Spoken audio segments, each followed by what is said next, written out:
बाबा साहब ने अपने इस्तीफे में भी लिखा था, उन्होंने तो कहा था कि कांग्रेस पार्टी को समझना चाहिए।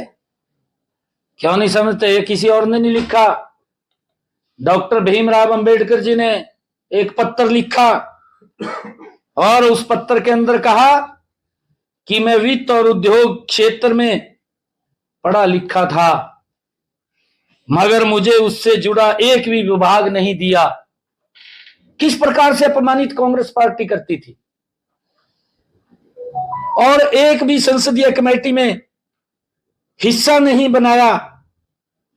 यह डॉक्टर भीमराव अंबेडकर जी की पीड़ा थी, जिन्होंने एक पत्र लिख करके कहा, और मुझे कानून मंत्रालय दिया तो गया मगर ईमानदारी से काम करने नहीं दिया गया। किस प्रकार की कांग्रेस की सोच थी। और उन्होंने ये भी कहा कि मुझे हिंदू कोड बिल के कार्य को पूरा नहीं करने दिया गया।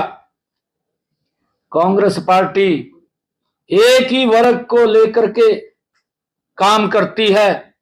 ये बाबा साहब ने लिखा है कि केवल मुसलमानों की ही चिंता की गई, लेकिन SC ST को उचित संरक्षण प्रदान नहीं किया। ये बाबा साहब ने कहा है, और ये लोग राजनीति करते हैं। इनको अधिकार नहीं है बाबा साहब की मूर्ति उठाने का।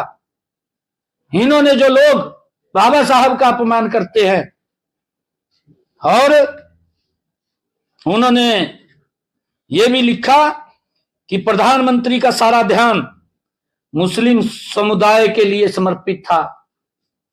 ये कांग्रेस के बारे में लिख रहे हैं बाबा साहब, उन्होंने लिखा है चिट्ठी में। और ये भी कहा कि मुसलमानों को दिए जा रहे संरक्षण से मुझे कोई आपत्ति नहीं हुई, लेकिन क्या देश में केवल मुसलमानों को ही सुरक्षा की आवश्यकता थी और कोई समाज नहीं था? ये किस प्रकार की राजनीति कर रहे हैं? ये किस प्रकार से देश को फाड़ने की कोशिश ये लगातार कांग्रेस की रही है।